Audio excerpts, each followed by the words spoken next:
Hi, today Tom is going to give us a presentation on the strange persistent contrails that we see over the skies above our heads these days, and how it may tie into ideas about geoengineering and the effects on the environment that it may have. I hope you enjoy the demonstration. Thanks very much, Matt. That's a good introduction. Now, welcome everybody. Thanks for coming to tonight. What I wanted to first ask all of you. Let's just open it up very quickly. We don't usually do this, but like everyone is over 25, right? You're all over 25. So can you remember when you were a child? Did anyone look up in the sky? Just put your hands up if you looked up in the sky. A lot. And do you remember seeing like planes go over? Yeah. Yeah. Do you remember seeing the contrails? Do you remember seeing like the what did the contrails look like coming out from the jet? My memory, and I'm pretty sure it's specific, was that I remember looking at them and they would follow maybe what looked like a foot, one of my feet, if I measured, maybe a foot behind, but then they would always disappear. And that was what was really interesting to me was some jets would leave a little bit longer ones, but they would always disappear. And I thought that, obviously I had to ask an adult why they did that, and most adults had no idea. Right. Okay. Anyone else? Did anyone else see did everyone see the same kind of thing or something different? Or? Yeah. We used to play a game as children that if you see a trail, you call it contrail, I suppose, in English. I don't know how to call that. Yeah. But you can start counting from 10 to 1 in yourself. And if some friend sees you and he assumes that you're counting, he will say stop. And if he stops you, it's like basically if you manage to count all over, you can make a wish. I see. That was a game that we used to play a lot when we would see that, but they were rare, and that's why we used to play that, because they were quite rare. They're quite rare. Okay. Did anyone see like any of these spread out when you were a child? I don't remember anything like that. Anyone? How about now? Has anyone looked up in the sky and seen any planes fly over a contrail and the contrail spreads out and forms clouds? Anyone seen that? I feel like I saw that when I was in the United States last, but I don't feel like I saw much of that or any of that in Taipei, but maybe it's just because it's too much cloud cover usually, or... Right. Okay, so you've seen it in America? Since I've become aware of like the whole idea about it, I've noticed it in England extensively, Taiwan, Taipei, Taichung, Right. Bangkok, Hong Kong. Bangkok as well. And Hong Kong. And Hong Kong. Yeah. Oh. The trails just didn't dissipate and just hung in the air and got bigger and bigger over a period of hours. Right. With no other natural clouds in the way, so clear as day. Clear as day, so you can see. And formations as well. Formations as well, T formations. Okay. One trail end at another one, nothing here. Okay, so anyone else want to comment?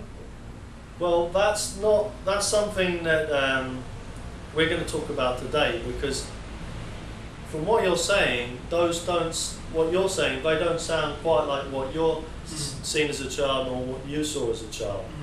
And they don't, from my memory as a child, I used to love looking up the sky, and I can remember seeing this disappear, these contrails, and being kind of in awe and fascination about watching these things.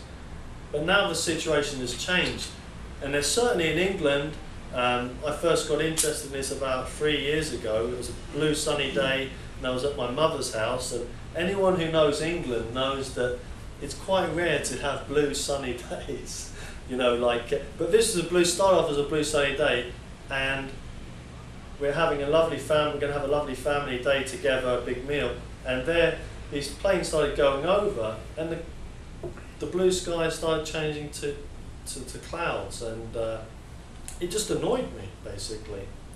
So my proposition today is that I think that perhaps these clouds are, they're definitely man-made, as we said, but my question is, are they part of a geoengineering project to change the climate in terms of helping global warming, for example.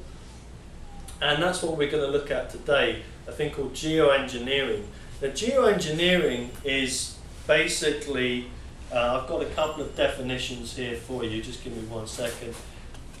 The one definition is that climate engineering, also known as geoengineering, can be described as the deliberate, large-scale modification of the Earth's climate systems for the purposes of counteracting and mitigating climate change. And for that, that's the US Science and Technology final report. And we have a very similar one for the UK House of Commons report. We use the term geoengineering to describe activities specifically and deliberately designed to effect a change in the global climate with the aim of minimizing or reversing anthropogenic climate change. And it's interesting that these two definitions have come from two different countries but are basically almost identical. And these two countries are actually joining together to join a global geoengineering governance. And basically what this is there's been some conferences recently that you probably haven't heard of, I haven't heard of, but they've been there and they've been talking about how can we change the weather, okay? How can we stop climate change, okay? How can we, and there's so many ideas on the table, I'll go through a few of them. And there's one idea that is particularly worrying that I think has been going, although they're talking about it, I think it's been going on for the last 12 years already. So I think experiments have been done, are being done on a global scale, relating to what they call it solar radiation management. And basically what that means is putting nanoparticles or particles of artificial particles into the air to create artificial weather. Now, this idea is nothing new. Geoengineering's been going on since 1965. John Livingston was one of the pilots who actually put what was called silver dioxide into the atmosphere in the Vietnam War, and what that would do, it's called cloud seeding. It creates rain, and they wanted to basically use it as a kind of weapon, if you like, to stop the soldiers from progressing on the Viet Cong side. Been going on for years. So let's have a look at the problems with these conferences is that decisions about global engineering and governance are being made in secret. The public is not invited to attend, make recommendations, or participate in these meetings. We are told that the meetings are conducted by various private organisations like the Royal Society, who want to promote these actions that may benefit financially from the schemes. There are no current regulations on geoengineering or climate remediation schemes, which are proposed, underway, or ongoing. Several countries, private individuals, corporations, universities, NASA, and the US military and others are conducting atmospheric tests and other experiments and or geoengineering experiments. That's facts. Okay, I'll go through those later. The problem is that scientists from other fields, from government agencies like agriculture, EPA, NMFS, marine biologists, FDA, and other marine biologists, forestry, and members of the public, were not invited to attend these conferences in 2010. They were prevented from testifying on the risks from the myriad of ongoing and proposed geoengineering schemes. Now, you'd be pretty surprised to know, and this is on record as a fact, I'll give you the PDF if you're interested to follow up. There are Well, there are a number of schemes on the table. Let me just go through some of them.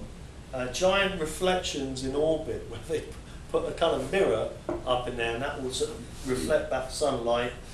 You have ion fertilization of the sea, pumping CO2 into rocks, genetically engineering crops, cloud seedings, and of course the one that we're interested in today is aerosols in the stratosphere, putting chemicals or nanoparticles like aluminium and barium, which actually reflect light because they're particles, or create cloud cover to stop sun coming in, as a way to keep the climate control and to reduce global warming.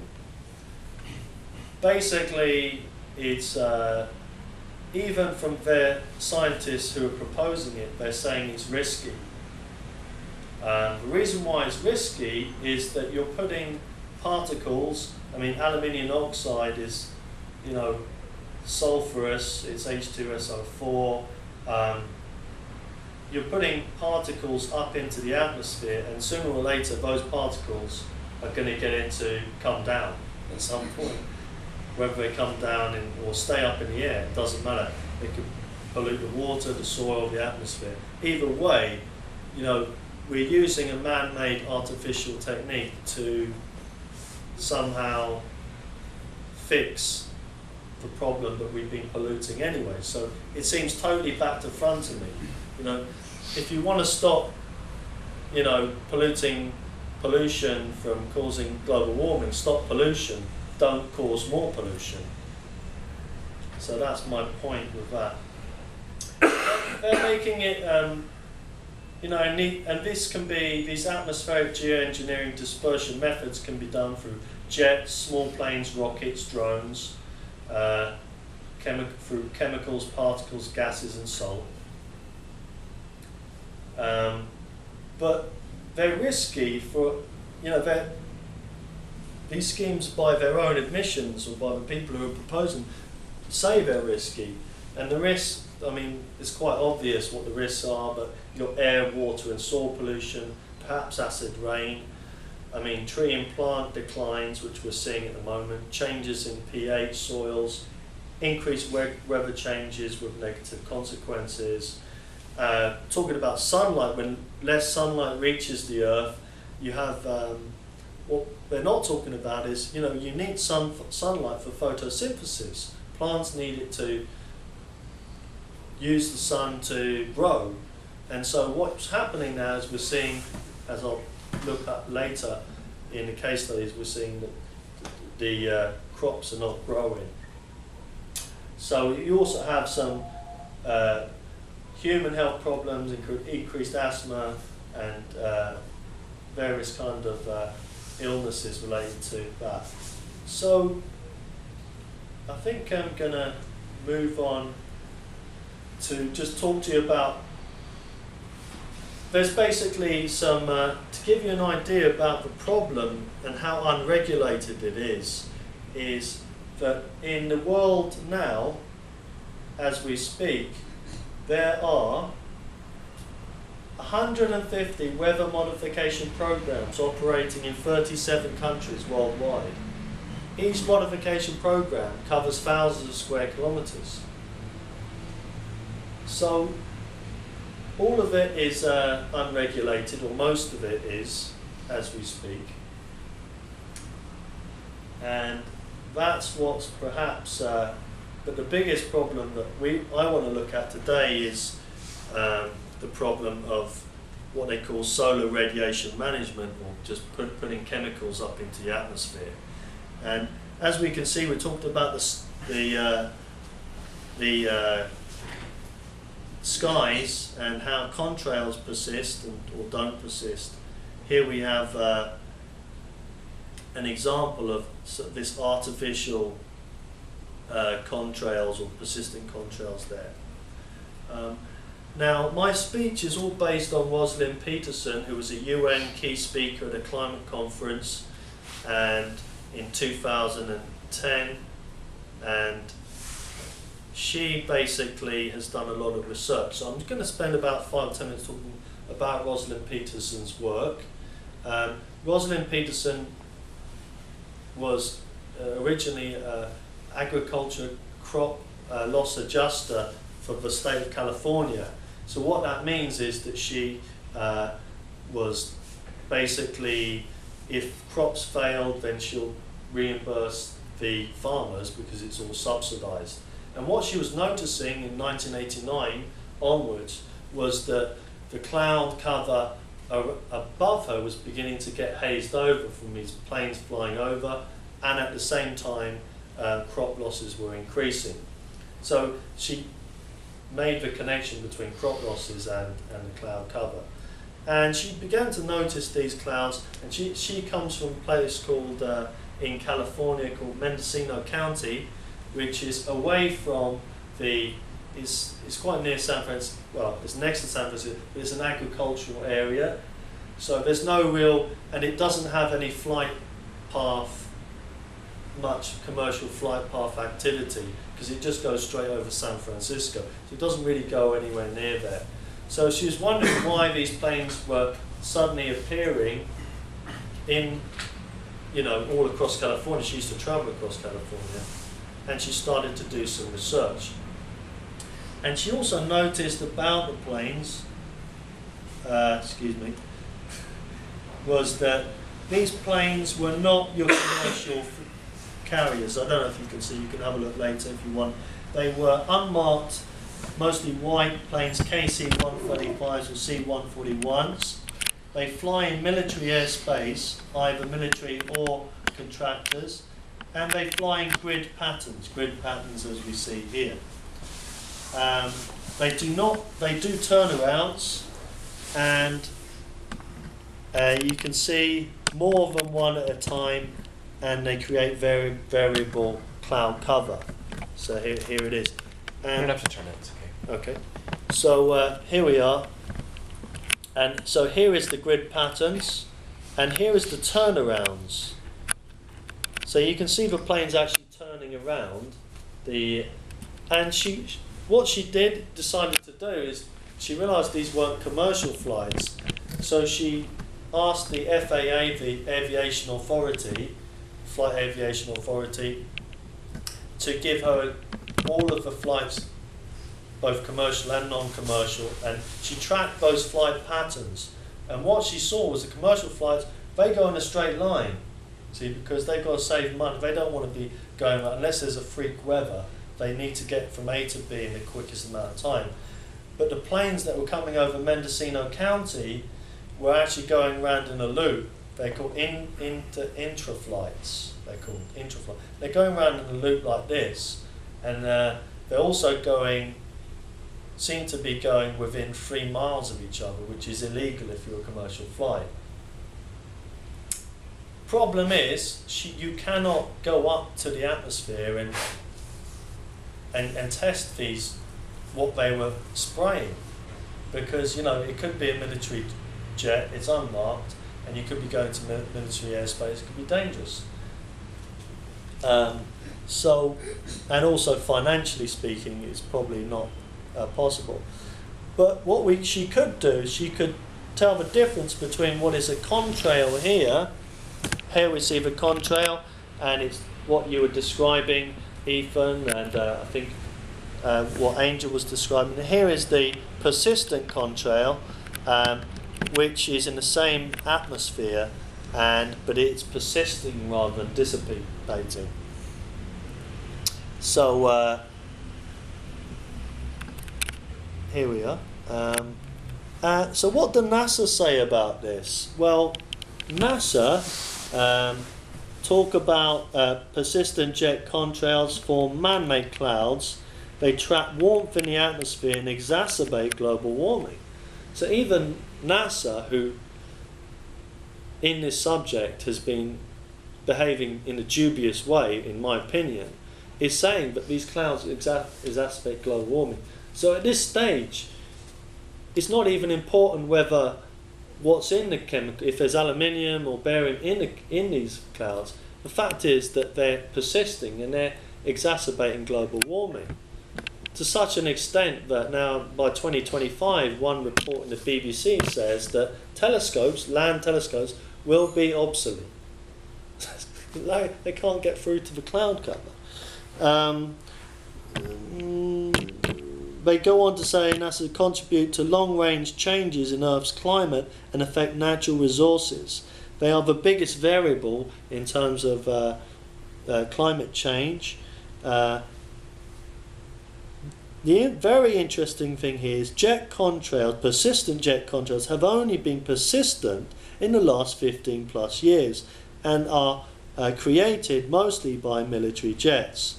NASA has changed the definition of contrails, but admit they are changing the weather.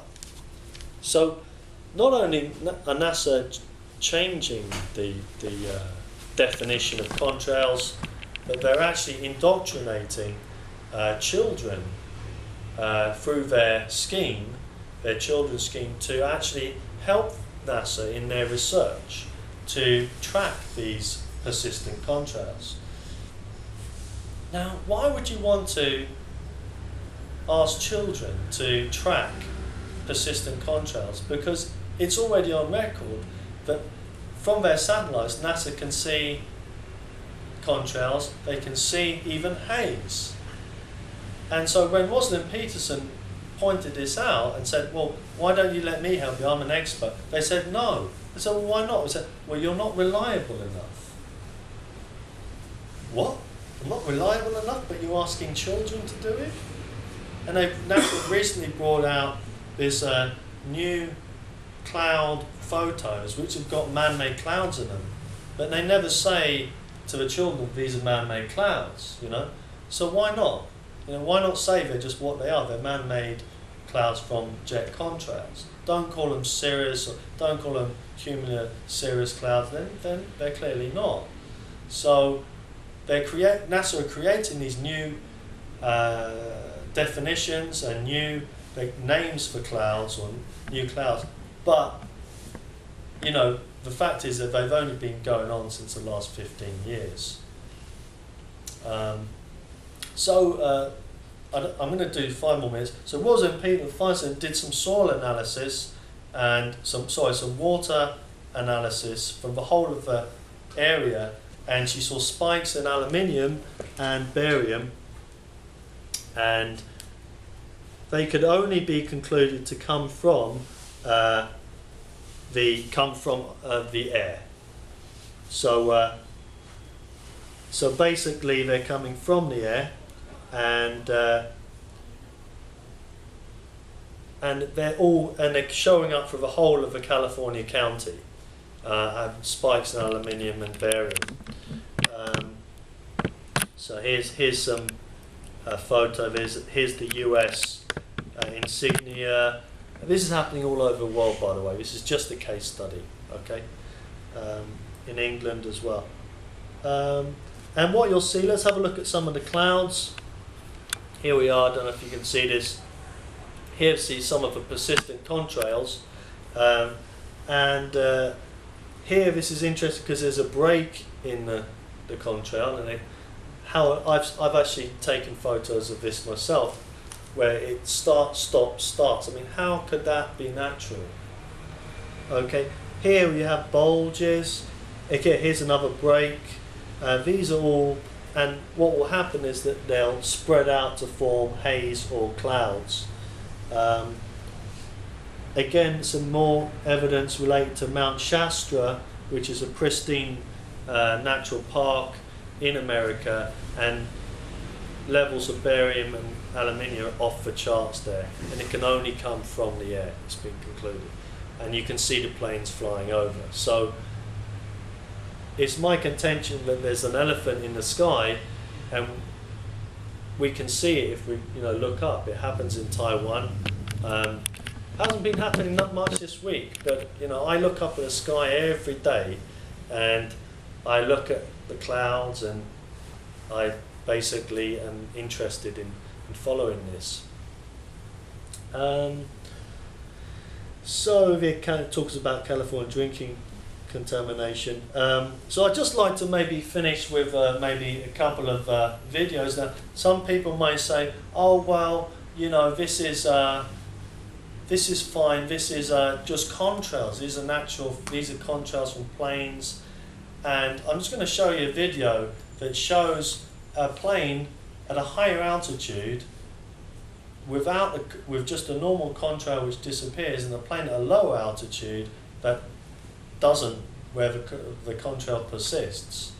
And the physics behind it is that a contrail should only be formed at 40,000 feet above at minus 38, because they're basically ice crystals.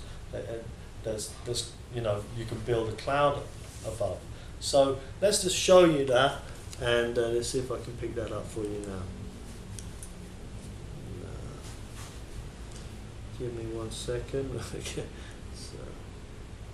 Okay, maybe it's on my other computer. So let me just show you the other one. So in conclusion, what NASA is saying and what's actually happening tends to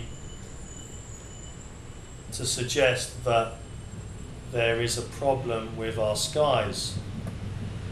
More testing needs to be done, but let me just show you that now. If you want to get closer, you can see.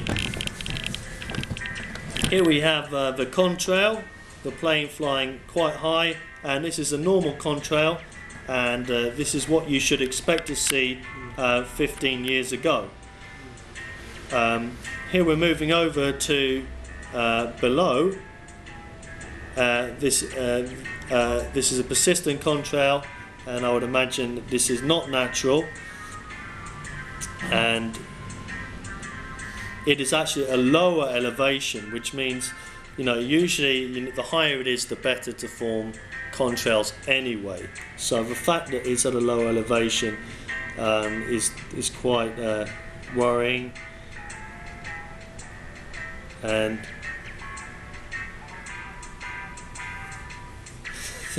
so I'll show you one more showing a similar.